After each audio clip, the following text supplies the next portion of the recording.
ప్రజావాణి మొదలుపెట్టిన రోజుల్లో ప్రజలకు నమ్మకం అంతగా లేదని ప్రస్తుతం ప్రజల్లో కాన్ఫిడెన్స్ కల్పించామన్నారు అధికారులు. పరిష్కారం కాని సమస్యలు ఉన్నా ప్రజావాణికి వస్తే పరిష్కారం అవుతాయని ప్రజలు అనుకుంటున్నారన్నారు. జూబ్లీహిల్స్లోని ఎంసీహెచ్ఆర్డీలో ప్రజావాణి ప్రజాపాలన పాత్రపై సమావేశం నిర్వహించారు అధికారులు. ఈ మీటింగ్లో Hydraa commissioner Ranganath, Prajavani state nodal officer Divya Devarajan, state planning board vice chairman చిన్నారెడ్డితో పాటు retired IAS officers, supporting staff పాల్గొన్నారు.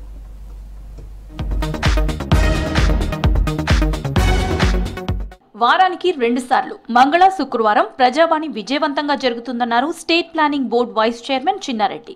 రేవంత్ రెడ్డి సీఎంగా ప్రమాణ స్వీకారం చేసిన మరుసటి రోజు నుంచే ప్రజల సమస్యలు విని పరిష్కరించడానికి ప్రజావాణి మొదలుపెట్టారన్నారు. Revenue, law and order, pension, ration కార్డులు, ఇల్లు కావాలనే సమస్యలతో ఎక్కువ వస్తుంటారని తెలిపారు. ఇప్పటి వరకు 53,303 అప్లికేషన్స్ వస్తే 35,000 సమస్యలు అంటే 66% పరిష్కరించామన్నారు చిన్నారెడ్డి. ఈ పిటిషనర్కి న్యాయం జరగాలి, ఆయన సమస్య పరిష్కారం కావాలి అనే ఉద్దేశంతో ఎండార్స్మెంట్ చేసి దాని తర్వాత ఆ పిటిషన్ దారిని నువ్వు పోయి సంబంధిత అధికారిని పోయి కలువు అనేటువంటి మాట కూడా చెప్పి పంపడం జరుగుతూ ఉంది. దాదాపుగా 53,000 అంటే 53,303 అప్లికేషన్లు, దాంతో గ్రీవియన్సెస్ రిజాల్వ్ ప్రాసెస్ 35,001.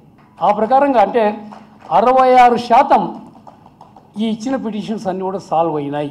సిటీలో ఇప్పటి వరకు 223 ఎకరాల భూములను హైడ్రా కాపాడిందన్నారు కమిషనర్ రంగనాథ్. హైడ్రాకు 263 కంప్లైంట్స్ వచ్చాయన్నారు. త్వరలోని హైడ్రా పోలీస్ స్టేషన్ కూడా రాబోతుందన్నారు. ఒకప్పటి చెరువుల పరిస్థితి, పెరిగిన పట్టణీకరణ, హైడ్రా, ప్రజావాణి చేస్తున్న పనులు, ఇక ముందు చేయబోయే పనులపై పవర్ పాయింట్ ప్రెజెంటేషన్ ఇచ్చారు రంగనాథ్. ఇప్పుడు మీరు చూసారు ఇంత మా పిటిషనర్స్ మేము ఎన్ని పిటిషన్స్ వచ్చాయంటే 250 300 ఇట్లా వచ్చారు. యాక్చువల్గా మా దగ్గర పెండింగ్ పిటిషన్స్ 10,000 ఉంటాయి. బట్ చేసేది ఏంటంటే you have to give focus to each and every petition. Time పడుతుంది. టైం బట్టి ఒక పిటిషన్ని తీసుకుంటే కనుక ఇప్పుడు ఎఫ్టీఎల్ దీని గురించి మనం ఏం చేసాం, ఒక పిటిషన్ దానికి వచ్చిన తర్వాత కొన్ని డెమాలిషన్స్ చేసాం. ఇప్పుడు ఎఫ్టీఎల్ అనేది ప్రతి వాడికి తెలుసు, ఎఫ్టీఎల్ ఎవడు కట్టే పరిస్థితి లేదు. సో అంటే కొన్ని యాక్షన్స్ ద్వారా మనం you have that police officer గానో లేకపోతే బహుశా ఇలా ప్రిన్సిపల్ ఆఫ్ డిటరెన్స్ని I strongly believe in to that also. అంటే కొన్ని యాక్షన్స్ ద్వారా 10 మందికి కూడా ఎస్ మనం రేపు చట్టం చేతిలో తీసుకుంటే కనుక రేపు ఉండదు అనేది కూడా మనం చెప్పగలగాలి. సో అంటే అన్ని పిటిషన్స్ మీద యాక్ట్ చేయాల్సిన అవసరం లేదు. కొన్ని చేస్తే కనుక కొన్ని దాని ద్వారా మీరు వెళ్ళిపోతుంటుంది, ఆ మెసేజ్ వెళ్తుంటుంది అనమాట. గవర్నమెంట్ జాబ్ అంటే నెల నెల జీతం, పెన్షన్, లైఫ్ సెక్యూరిటీ, పవర్ అనే మైండ్ సెట్ మారాలన్నారు Prajavani state nodal officer Divya Devarajan. ప్రతి అధికారి తానే ఆ సమస్యలో ఉన్నామనుకుని ఎంపతితో వర్క్ చేయాలని, అయ్యో పాపమని సింపతితో చెయ్యొద్దని సూచించారు.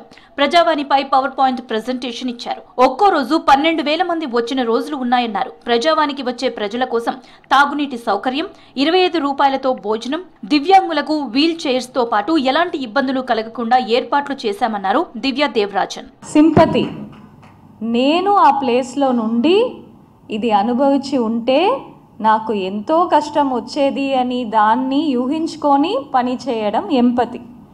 సో మనం ఎప్పుడు కూడా సింపతితో పని చేయకుండా ఎంపతితో పని చేస్తే we will definitely make a change. రాష్ట్రంలోని జిల్లా, మున్సిపాలిటీ, మండలం లెవెల్లోనే సమస్యలు పరిష్కారం అయ్యేలా ప్రణాళికలు చేస్తున్నారు ప్రజావాణి అధికారులు. మరోవైపు దరఖాస్తుల స్టేటస్ తెలుసుకునేలా కూడా ఏర్పాట్లు చేస్తున్నారు.